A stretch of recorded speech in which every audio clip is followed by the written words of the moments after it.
Paula, good morning to you. Watching a number of places throughout the world today, a number of capital cities, and Israeli Foreign Minister Shimon Peres saying Israel is fully behind the U.S. with regard to the strike. CNN's Mike Hanna live in Jerusalem with the latest on Israel's position on this Monday. Mike, hello. Hello there, Bill. Well, as you say, total support from Israel for the U.S.-led action in Afghanistan. And in fact, a spokesman for Ariel Sharon, the Israeli Prime Minister, says that President Bush phoned Mr. Sharon about an hour before the attack in Afghanistan began. Well, while there's total support among the Israelis, bitter divisions are emerging among the Palestinians.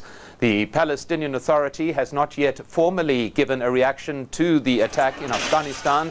However, there was a march by Hamas extremists in the streets of Gaza in the course of the morning, a march which the Palestinian Authority declared to be illegal, and in an unprecedented action, they forcibly dispersed the marchers who were protesting against the United States, carrying posters of Osama bin Laden. They dispersed them forcibly with tear gas and, according to eyewitnesses, live rounds. A number of Palestinians have been seriously injured in the shooting by the Palestinian police, and we have heard throughout the afternoon that isolated incidents of shooting between masked militants and Palestinian security forces are continuing.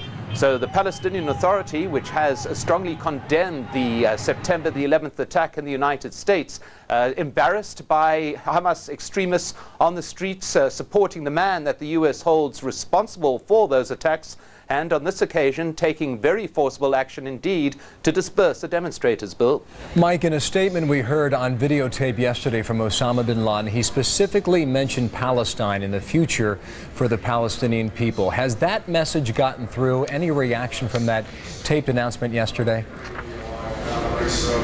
Well, the Israelis have maintained this is a statement that bin Laden has reportedly made before, attempting to create a causal link between the Israeli-Palestinian conflict and the anti-American feeling, in particular the manifestation of that feeling in the attacks in the United States. But Israel has maintained that there is no connection between these issues. From the Palestinian point of view, they have gone to great lengths to disassociate themselves from that bin Laden statement last night. The Palestinian Minister of Information says that the Palestinian Authority is totally against any acts of terror against civilians. They reject the bin Laden statement that the attacks in the US could have resulted from the Palestinian-Israeli conflict, though the minister does point out that Palestinians, he believes, are suffering under oppression, are suffering under Israeli aggression. However, he was careful to distance himself from the statements made by bin Laden, because the Palestinian Authority has offered its support to the United States in its war against terror and has attempted to distance itself very, very strongly from bin Laden himself, Bill. All right, Mike, a lot to track. Mike Hanna live in Jerusalem. Thank you, Mike.